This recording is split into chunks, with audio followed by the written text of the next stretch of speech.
Merci pour cette transition un peu toute trouvée avec notre seconde thématique qui s'intitule l'éclatement du salariat. Juste une petite parenthèse, je voulais vous remercier tous les trois d'avoir précisé ce que c'est que l'IA de manière très simple en quelques mots. J'entendais récemment à une conférence une phrase qui m'a beaucoup marqué d'un chercheur américain qui disait que lorsque l'on parle d'IA, la moitié de ce que l'on entend est fausse et l'autre est impossible. Et donc je pense que ça rejoint un petit peu toutes les craintes fictives que l'on pourrait avoir aujourd'hui sur la disparition d'emplois. Cependant, j'aimerais vous mettre face à des exemples donc très concrets, ni faux ni impossibles, des exemples que j'ai recherchés. Le premier est le cas de Bridgewater. Vous connaissez sûrement Bridgewater, l'un des plus grands fonds d'investissement américains, qui utilise de l'intelligence artificielle pour évaluer ses collaborateurs, pour faire du recrutement prédictif, pour traquer des emails et en déduire des tendances positives ou non sur les employés, et puis ensuite savoir comment le manager doit agir. Mais on a parlé aussi de fonctions tertiaires, on pourrait parler des fonctions de la supply chain, avec un très bon documentaire qui a été réalisé sur France Télévisions sur les employés de Lidl, dont toute une partie de leur profession ne disparaît pas, mais est robotisée d'une manière sur laquelle on peut s'interroger. Mais on pourrait aussi parler de 850 articles publiés dans le Washington Post l'année dernière, qui sont écrits par des robots.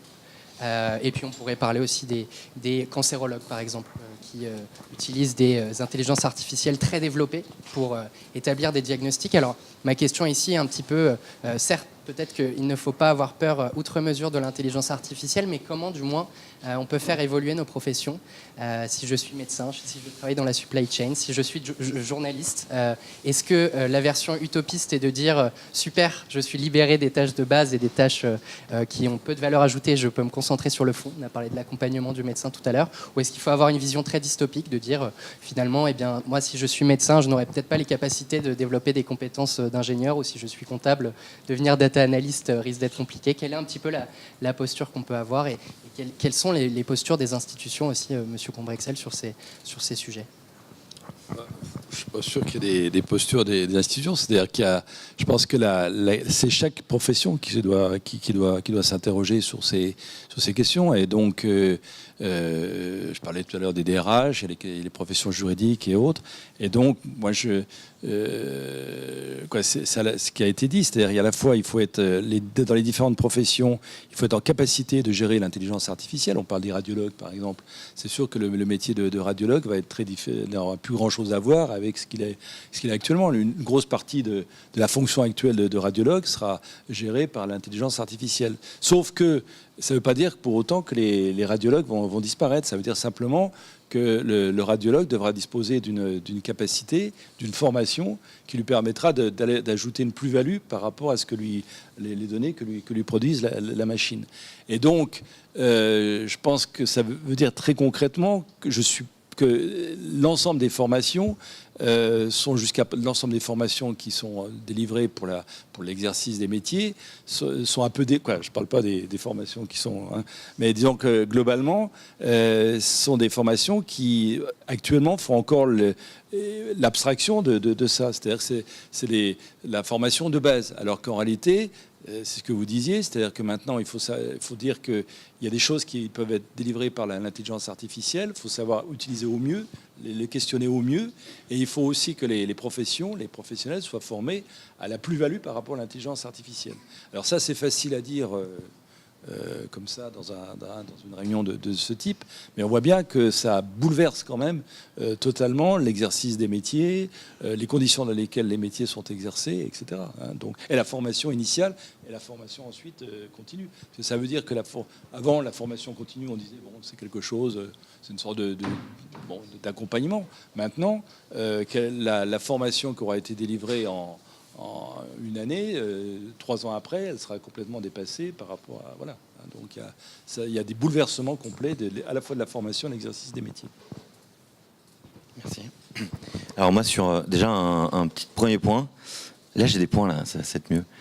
Premier point, sur par exemple le fait de noter ses salariés, je pense qu'il y a une forme un peu d'hypocrisie sur ce sujet-là, parce que c'est globalement ce qu'on fait tous quand on prend un Uber. Donc en fait globalement nous-mêmes on note des gens qui sont pas salariés, mais enfin donc il y a quand même un comportement citoyen peut-être à penser aussi, enfin avant d'accuser des entreprises qui le font, peut-être que nous, comme on le fait au quotidien, on peut peut-être s'interroger là-dessus. Bref, c'est complètement une aparté. L'autre sujet sur les emplois, en fait il y a effectivement, je pense, dans des dans des emplois, des tâches qui vont être de l'ordre de l'humain, des tâches qui vont être de l'ordre de l'IA. Je prends des exemples. Je prends un exemple que je connais. Donc j'étais avocat. Il y a énormément de choses qu'on peut automatiser, par exemple avec des IA. Donc en droit des faillites, en droit de la famille, il y a des domaines qui se prêtent bien à l'automatisation. En revanche, par exemple, plaider. Bon courage. C'est envoyer vraiment un ordinateur pour plaider son cas dans un tribunal. Moi, je le fais pas. Autre exemple. Sauf effectivement. Sauf s'il est plugué à l'API du juge avec. Oui, effectivement. Pourquoi pas. Et on n'a pas parlé de disrupter le métier de juge, mais ça pourrait être aussi. Peut-être que le juge numérique. Bref. L'autre exemple, c'est le radiologue. Puisqu'on en parlait, le radiologue, effectivement, il sera moins compétent que des intelligences artificielles. Sauf que là aussi, on voit quand même très vite ce qui est de l'humain et ce qui n'est pas de l'humain. Typiquement, moi, je veux pas que la machine m'annonce que j'ai un cancer. Enfin, en tout cas, je veux pas vivre dans ce monde-là. Je veux pas appuyer sur un bouton et que la machine me dise vous avez perdu, quoi. En gros, donc, je veux qu'un humain vienne me voir et qu'il m'explique que voilà, j'ai une tumeur et que voilà.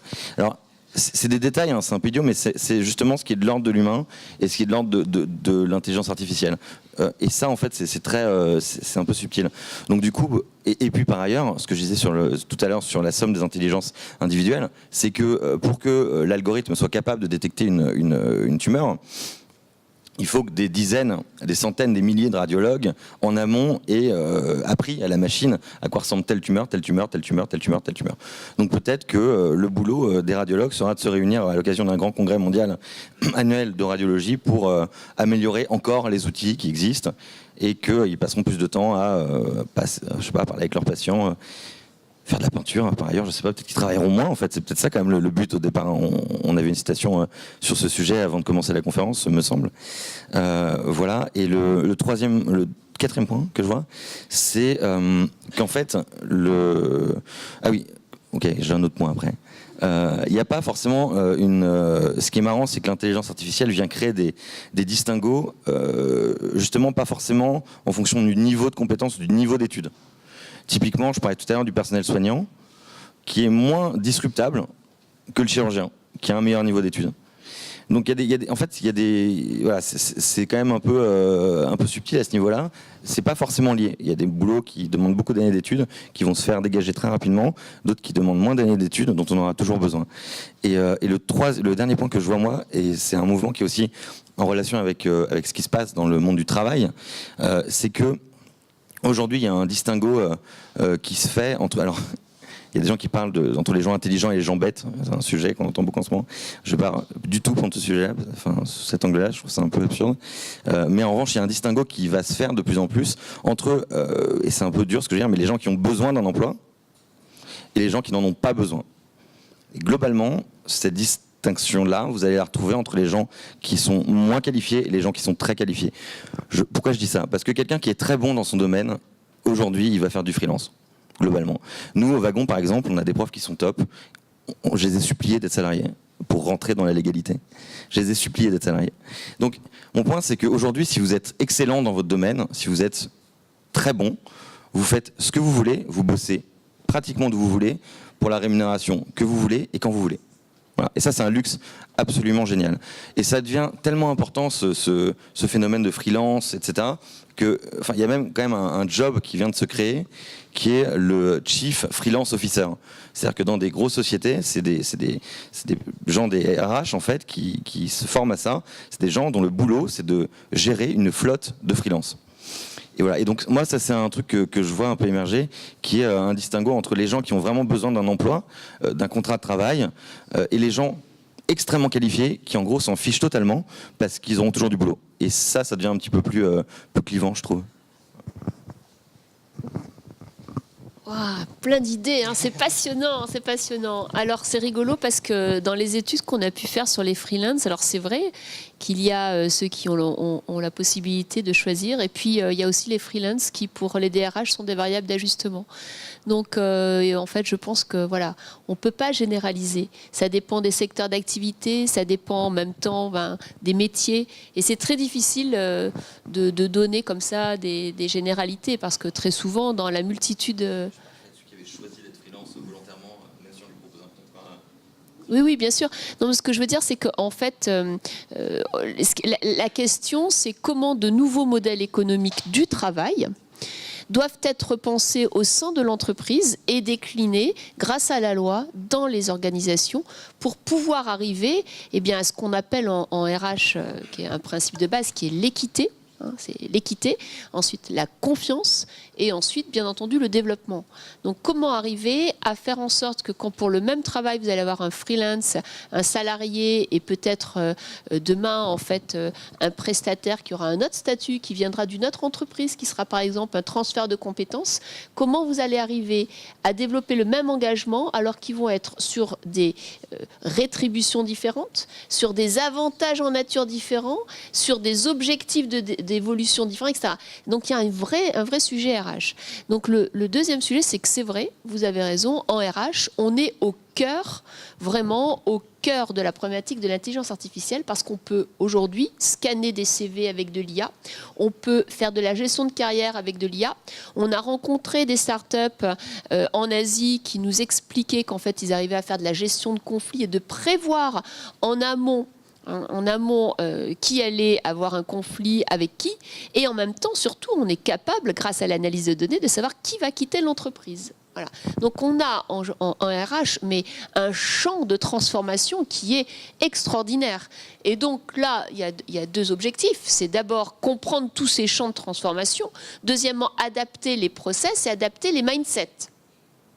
Donc là, et comment on peut faire ça? On peut faire ça avec des groupes de travail, des groupes de collaborateurs, en leur donnant des éléments de disruption pour qu'ils repensent leur travail, parce que ceux qui font ont souvent les meilleures stratégies, et souvent elles sont complémentaires à ceux qui proposent, qui font la stratégie. Le troisième point, c'est que vous avez parlé tout à l'heure de Bridgewater. Donc Bridgewater, c'est vrai qu'il scanne les collaborateurs, mais ce qui est très intéressant dans cet exemple, c'est que le PDG est parti faire du voilier pour laisser une intelligence artificielle le remplacer au conseil d'administration. Donc c'est ça qui est très sympathique, c'est de voir jusqu'où en fait va peut-être le buzz, peut-être que c'est que du marketing puisque c'est quand même une société financière, voilà, certainement. Mais ce qui est intéressant là, c'est de poser la question de la décision. Qu'est-ce qu'on va laisser décider à l'IA, une fois qu'elle nous aura proposé un certain nombre de patterns? Est-ce que c'est l'homme qui va décider, le manager qui va décider? Est-ce que c'est l'IA? Donc, où se place le curseur de la décision? Ça, c'est la première question. Où se place le curseur de la décision? Et la deuxième question, c'est pas parce que les choses sont automatisables et qu'on peut les faire faire par une IA qu'il faut les faire faire. C'est aussi une décision de choix. Donc là, on est vraiment sur deux questions fondamentales. C'est quel modèle de société on veut. Et donc là, on a encore deux grandes tendances qui sont différentes. Aux États-Unis, on le voit bien, on prône le fait que l'outil, l'usage, les solutions drive l'adoption de l'intelligence artificielle pour tout le monde. Et on le voit bien, en fait, il y a des plans pour essayer de requalifier la classe moyenne et de donner à chacun des connaissances pour devenir codeur. Mais c'est pas pour ça, pas parce qu'on est formé codeur qu'on le devient et qu'on devient un bon codeur. Donc on voit bien qu'aux États-Unis, c'est le marché qui drive l'adoption de l'IA, alors qu'on voit bien que dans d'autres civilisations, et surtout en Europe, on a une autre posture où là, on pose le débat public. Alors, vous avez parlé de Montréal et de la charte, donc c'est très intéressant puisque c'était un petit peu ce qu'on fait ici, en France, avec l'ensemble des consultations sur l'intelligence artificielle, le rapport Villani, etc. On pose le débat parce qu'en fait, là, le choix, c'est le choix que la donnée appartient à la personne avec les RGDP. Donc, on voit bien qu'on est sur une autre logique, alors que dans le monde anglo-saxon, la donnée est une partie, en fait, est un bien collectif et qui permet de nourrir les IA et donc qui permet de faire du business. Alors on voit bien que là, le choix fait par le politique fait qu'en fait on aura des modèles différents. Et donc Isabelle me rappelait tout à l'heure, parce qu'elle est spécialiste de droit, des objets connectés et donc de tous ces sujets autour de l'IA, elle me rappelait tout à l'heure l'exemple qui était dans la loi sur la bioéthique. Et donc, voilà, on peut faire des transferts par rapport avec ce qui va se passer sur l'IA. Donc, quel modèle de société on souhaite?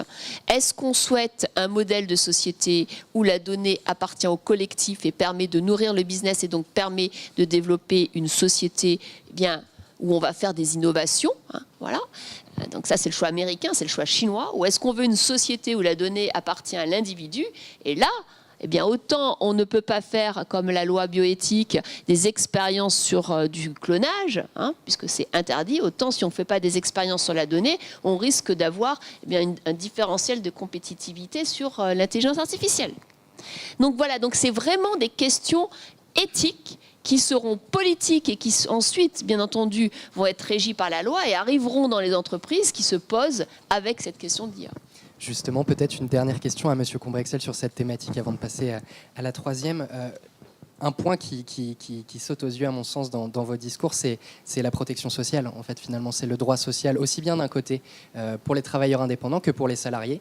Alors, c'est une question très candide, mais quelle est l'évolution quelles sont les évolutions qu'on peut espérer du droit du travail? Par exemple, est-ce qu'on peut attendre des choses en gestion prévisionnelle des emplois et des compétences? Est-ce qu'on peut attendre des choses en motif de licenciement pour mutation technologique? Comment les choses évoluent? Moi, je dirais que là, c'est une question qui est très importante et c'est vous qui allez y répondre. C'est-à-dire, c'est votre génération. C'est-à-dire qu'on a un débat qui tourne justement autour de ça, de l'individuel et du collectif.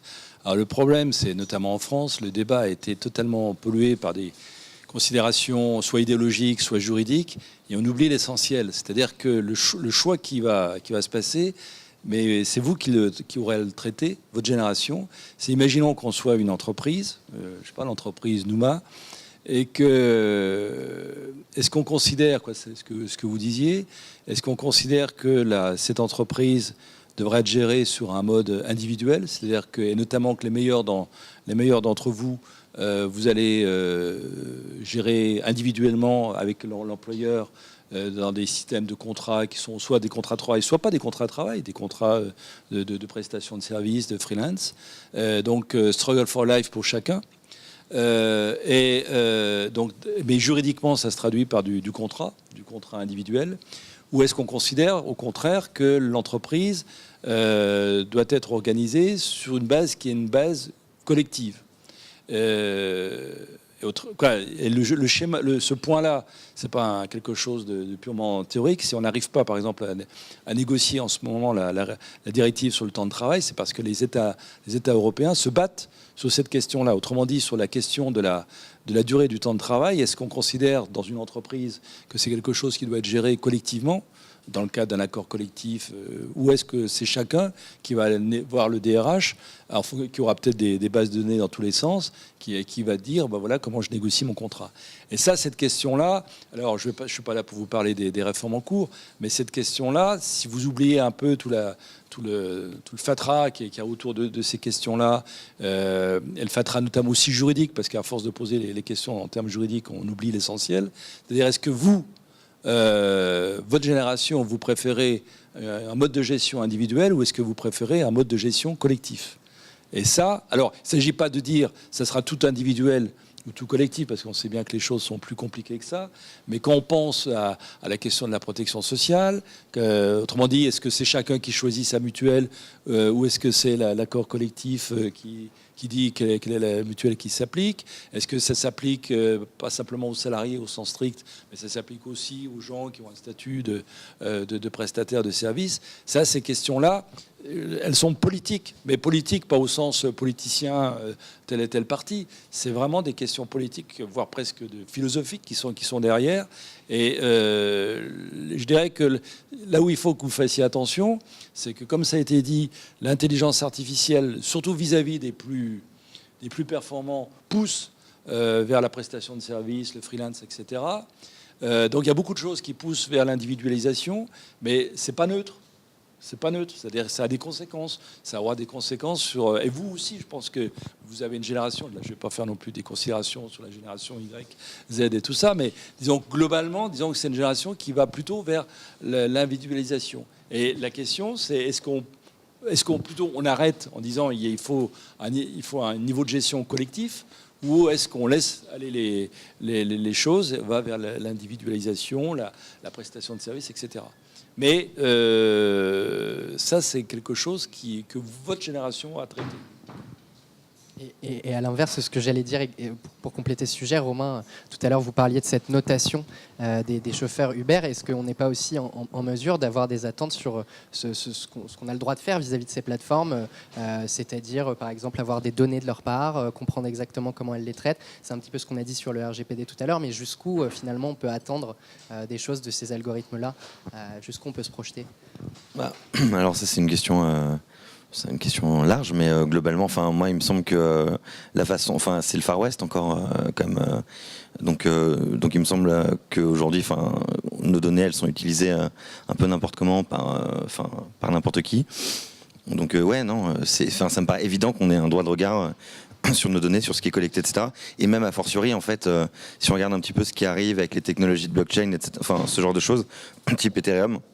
On peut même imaginer qu'il y aura un Internet 3.0 d'ici quelques années dans lequel la donnée elle sera totalement décentralisée, éclatée sur la blockchain et que du coup plus personne n'y aura accès. Et donc cette histoire de privacy sera complètement réglée, quoi.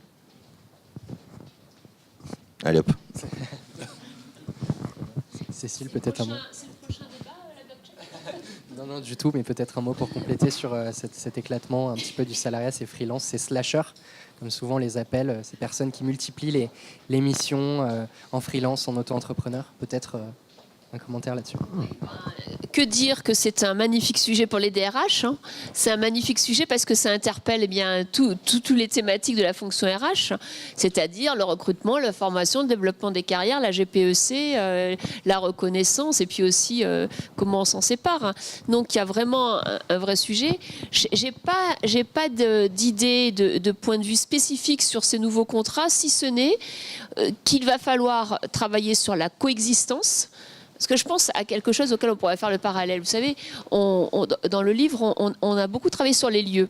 Et on a beaucoup étudié tous ces open space. Et on s'aperçoit d'une chose, c'est qu'en fait, dans ces lieux que l'on met à disposition, qui sont ouverts, collectifs, etc., eh bien, vous avez le collaborateur qui vient le matin avec son ordinateur, qui se branche. Et puis, à côté, il y a le fournisseur ou le prestataire qui vient avec son ordinateur et qui se branche. On ne fait plus la différence entre les deux. Hein.